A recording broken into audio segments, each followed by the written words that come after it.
Hello viewers, hope you're having a wonderful weekend. Welcome to another edition of Sports Arena on First Next News here in the city of Port Harcourt, Rivers State. And today's edition will not going to be an exemption.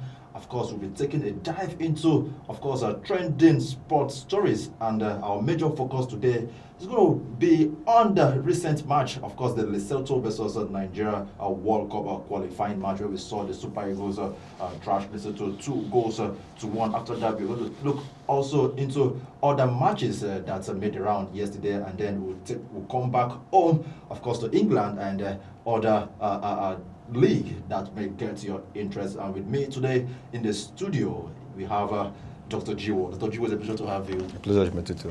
And I also have Ebube. Ebube, thank you for joining us today. Thank you, my pleasure. All right, sir. You all guys all look all amazing and sporty this weekend. To all of you, my beautiful watch and of course listeners. So I'm going to begin right here with the Lesotho versus Nigeria match we saw yesterday. If you look at the screen already, we saw the Nigerian side. Many people said they did not put too much effort, as if they are not ready. They are already giving up. Although prior to the match, we saw the likes of the captain, Ekong. We also saw the likes of Ndidi, who had come up to say, of course, there are still hopes. It's not over until it is over. So for you, Dr. Jiwa, is it over yet for the Super Eagles? Looking at what happened yesterday with Lesotho. To be honest with you, I don't think Nigeria will qualify. You don't think Nigeria will qualify? Of course. The problem is that if you watch the game yesterday, I did not really see determination from the Nigerian players. It didn't feel like a game they really wanted to win. And this is a team we ought to capitalize. We needed like 5 goals. Exactly. We needed like 5. I don't know any player from that team. Not one. And this is Nigeria, where we have the African best players, 2 of them in the same team.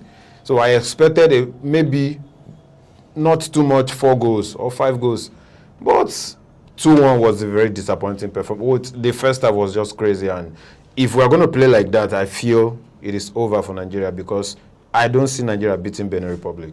Okay, for you, it is over for Nigeria. No more for them. How about you, Bube? Okay, for me, I think the qualification is not in our hands at this moment. Okay. Because if we check the table, like Nigeria, we are third in the table. Exactly. Benin Republic are first, South Africa second with 15 points. Yeah. So if South Africa go on to win their last game convincingly, and then even if Nigeria beat Benin Republic, South Africa will still qualify ahead of us. So there's no hope for Nigeria. So the hope is not even in our hand. If we have a hope, it's just very little. You understand? We should just go to the game against Benin Republic, beat them, and then go and just get hope. But look at let's come back to Benin Republic. Their current coach is Kenneth Rowe. Our almighty coach that was led the Super Eagles to the to Nation Cup and came second. Why is it that it's as if Kenneth Rowe is trying to tell the Super Eagles, I did well, you did not know, you lost me? Of course, it looks like, that's a statement, a big statement there, because he was in the same national team. Exactly. And we felt like he wasn't doing enough. Good enough.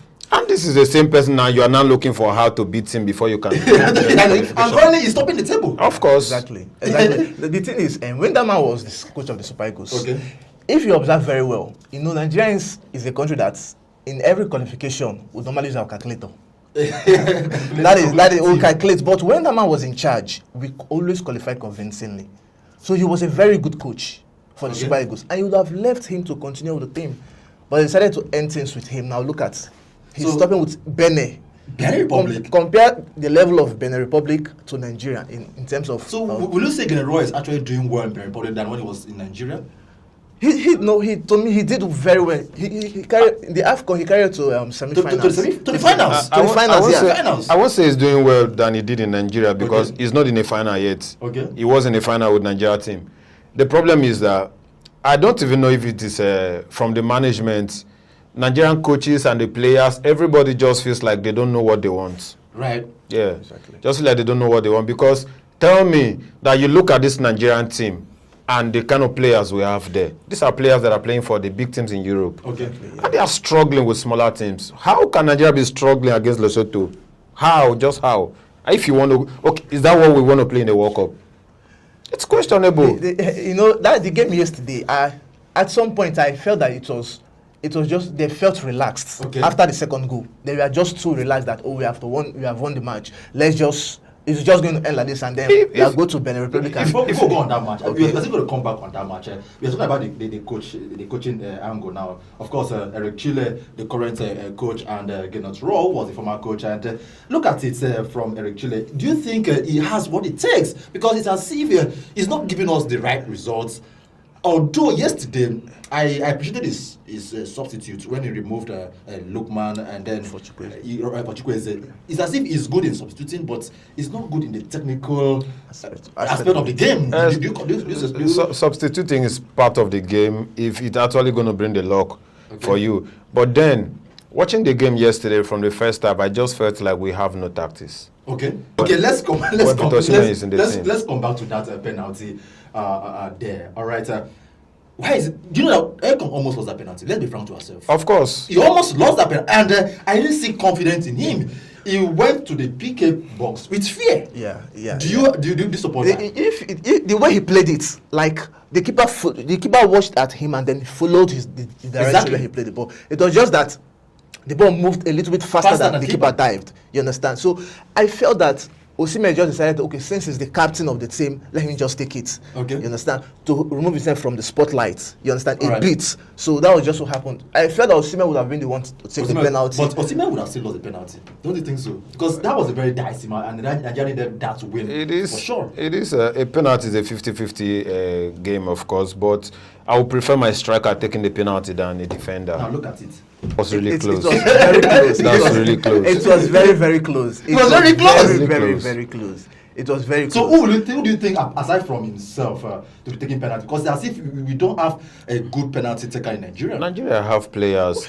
We had Iwobi in the field. Okay. We had Ademola Lookman in the field. Those are attackers that can actually take penalties. Exactly.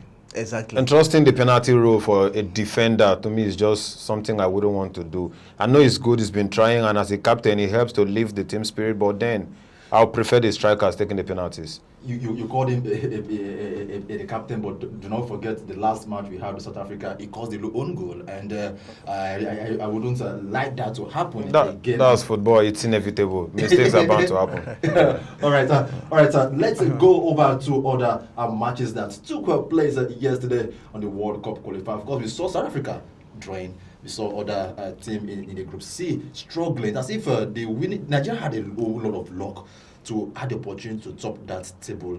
Aside Benin and South Africa, those other ones, are they done? Yes. I think over. Yes. It's over for them. It's over, definitely over. It's just between these three countries. Okay. Benin Republic, South Africa, and Nigeria. These are the three countries fighting for that spot. So if you have within those three, choose one. As a Nigerian, okay, I will want Nigerian to qualify. this is your best guys here. I know you say Nigerian, you don't say Nigerian qualifying, but you want Nigerian. All right. Okay, as a Nigerian, yes. As a Nigerian, I want patriotic Nigerian. Exactly. You want a country to qualify for the World Cup. Regardless, what about you?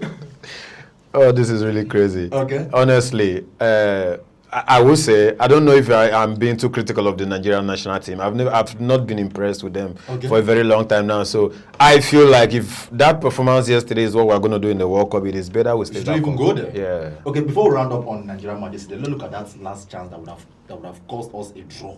Who will you blame for that? I think, like I said, that was lack of communication from the keeper and the defender. Exactly. At first, I don't even know what the keeper was doing in that position. Right. What exactly was he doing there? And if you had to be in that position, you saw the ball coming, a defender was going after the ball. Lack of communication was exactly what could have caused that. Tell the defender to let the ball, or is it that he told the defender and he wouldn't listen? That's questionable, but honestly, that was a shamble from Nigeria yesterday. So how about you? What do you make of that last second? Just to say, it was lack of communication. Okay. If you check what happened in that 9 minutes and what even caused the first goal, the first goal for the what's it called now, the opponent, Lesotho. It was a similar mistake. From the defender, it was a similar mistake because Ndidi was the one that was there. He was supposed to clear the ball, but he left it, and then the Lesotho player just placed it in the net. So to me, it's lack of for the last goal. It was lack of communication from the defender and the goalkeeper. Honestly, that was just what happened. You could just see the Lesotho wanted that win yesterday. because that attacker that actually scored that goal before the corner kick, he actually made some statement that felt like he was giving some signals to the player. He felt like he knew he was going to score. Right. And right after the ball dropped there, he scored. They needed that win. They needed that win. All right, thank you very much. Let's also take our lens to next week, Tuesday. The Super Eagles will be playing Benin Republic, and you know currently that Benin Republic sits pretty at the top of the table with 17 points, and the Super Eagles are on 14 points, meaning a win for the Super Eagles is going to make it 17 and 17. Maybe a goal difference will make Benin Republic sit pretty on that table. So ahead of the match, what do you think will be the scoreline? Just predict the match. You are good at predicting. Let's see what you can bring this one around. I will say 2-2.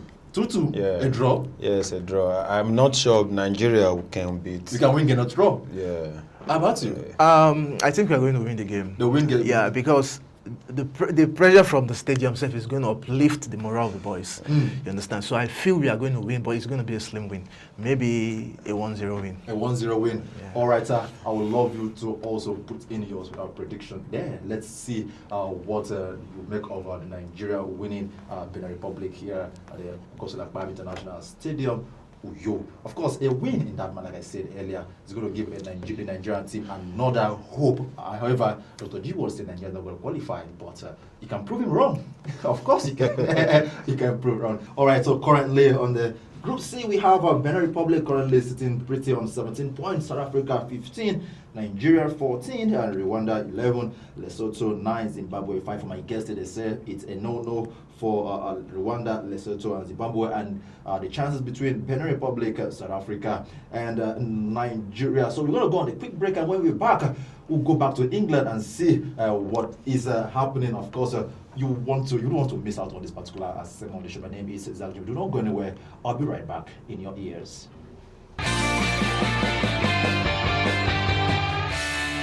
All right, welcome back. It's still Sports Arena on First Next News Port Harcourt with me. In the studio is Dr. G World and Ebube. My name is Zach Jimmy. Of course, currently we are going to move straight to England, and I understand that most of our listeners and our audience, you do more of English Premier League. We cannot round up the show without taking our lens to the English Premier League. What is happening in the English Premier League? Last week, we spoke about Chelsea and Liverpool, and Dr. G would give a very perfect prediction. Let's start from there. You gave a prediction that Liverpool will lose 2-1 to Chelsea. Yeah. What? I should not give a prediction on this platform. Let's start from there. It happens once in a while. I just felt very confident that we were going to win. And of course, I know with Liverpool, we are not in the team. Chalobah not playing. Okay. I expected Liverpool to definitely score, but I was so confident. Like I said, it was a game in Stamford Bridge, so I knew we would win. Yeah. All right. So for you as a Chelsea fan, without being biased, is your team doing well? Yes, to me, this is when we are doing very well. You think so? Yeah, we are doing very well. Because if you check out the game we lost, it was because of a red card. The game we lost to Man U, we were red carded. The game we lost to Brighton, the same thing happened. We were actually leading the match against Brighton before we got the red card. So to me, this season we are doing very well. It's just what happened is just inexperience from the team, because it's a very young team. It generally is a very young team. A lot of young players in the team, so it's a bit of inexperience. Okay. While as the league progresses, you see that we are still going to foot in very, very well. You know, last season, the coach made a statement. He said it's not after the trophy, he just want to keep winning. Don't you think he's trying to apply that philosophy this season? Let me start from you. Yeah. That's the same thing. It's what he's playing his mind game. That was the same thing he did last season. When he just keep removing the team from the title. Okay. Anytime he's interviewed, you tell him no, we are not after the title. We just want to do well. We just want to do. So that he's just playing a mind game, and that's the same direction he's moving with this season. So to me, I think Chelsea will perform better this season than even last season, because they are building that chemistry between the players. They are building that chemistry between themselves, and if you check after the World Club Cup, it gave them more confidence. Okay. You understand? So going forward this season, they are going to do very well. So how about you? Do you believe Chelsea is going to move a bit further this season? Or they're going to face some entrances from other tougher clubs? Honestly, if you had asked me this question at the beginning of the season, I would definitely tell you, like, I predicted either Arsenal or Chelsea to win the Premier League this season. But with the way injury is setting in the team. I honestly don't feel we can replicate what we did last season. Right. Yeah, and also, I think I would disagree with him saying we are doing well this season. Okay. The inexperience in the team is so glaring. Like, it now feels like we can't have a point in a draw game, in a game with a one-man down. It is possible to win a game with red card. And for this Brighton game, we were dominating the game. Exactly. Even if you were going to lose points there, it should be a draw. 3-1 was very disappointing. So I don't take that to be... So are you going to blame that on Enzo Maresca? Yes. Enzo Maresca, it was his fault. The Manchester United game, the substitute was crazy. Okay. He brought out every attacking players that could literally create chances for him. Okay. Estevao, Pedro, and Kopama was out due to injury. We had nobody creating chances in the game. So that was inexperience from the coach, and it affected the team. That of Brighton too, you cannot definitely, there's 4-4-1 formation. Okay. At least it protects your back and the midfield. So losing those matches it's something I cannot accept, honestly. So if they okay, let me come back to you, Enzo Maresca. Will you put him on the spot that he's not delivering well, or is just trying to cover up for whatever reasons? His boys are not doing the perfect job. If you ask me that, I think to me, if I should rate Enzo Maresca so far over 100, I will give him a 60%. Okay. Because if you check where we are coming from, the previous coaches, you check Graham Potter, you check Frank Lampard, he has outperformed those good coaches. Yeah, so to me, he's doing very well. It's just, this is his second season. Yeah. This is his second season. The first season he came in, he did very well in the league, and then we carried the conference and the World Club Cup. So from a coach coming from Leicester City without much experience and the like, so to me this season he's doing very well. So let's just watch from now till the end of the season. So if the window is open now, who do you think the Maresca should sign? Let me start from you, Dr. G-Ward. If we have to sign a player, I think where are we having deficiency? Where is deficiency? I'll need two. The first one is Maguire, Crystal Palace captain, Okay. a defender. Okay. The next one is Fabio Silva, Benfica defender too. These two defenders will make a good statement in Chelsea. That means defending is the we have a big problem there. With Leverkusen not in the team, there's a very big leakage there. Josh Achampong is coming up, but then you cannot put too much pressure on a 19-year-old player in the Premier League. Exactly. Yeah, so we need players with a little bit of experience to blend in with the team. So how about you? If the window is open, who do you think the team should go for? I think we need one more striker and then a defender. Like the Maguire he talked about is a perfect fit. Because I believe very soon Cole is going to be coming back from injury. Yeah. And if he partners with Cole in that 5 and 6 spots, it's going to be perfect. Right. And then for the striking position, I think we need a top 9. To me, with more understanding and more experience. You understand? So Lisa Jackson and others are not doing great? We saw what Jackson did in the team.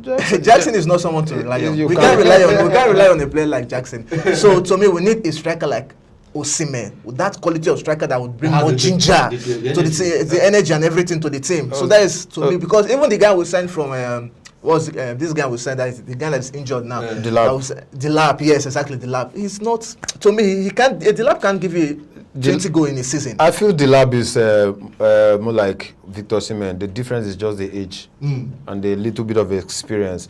Whatever Osimhen can give in that team, I'm sure Delap can do it in a few years. All right, thank you very much. That's this package of our show. If I had a lot of time, my guests here don't want to talk because they have so much to give to you. But let me try and interject them right now and then go fill up other programs for the day. That's the size of our package this morning on the Sports Arena on the First Next News. But I got right on behalf of the production team. My name is Zach Jimmy. I had here Dr. G-Ward and Ebube. It's a pleasure having you. All right, I'll see you again next week. Do have a lovely day. Bye for now.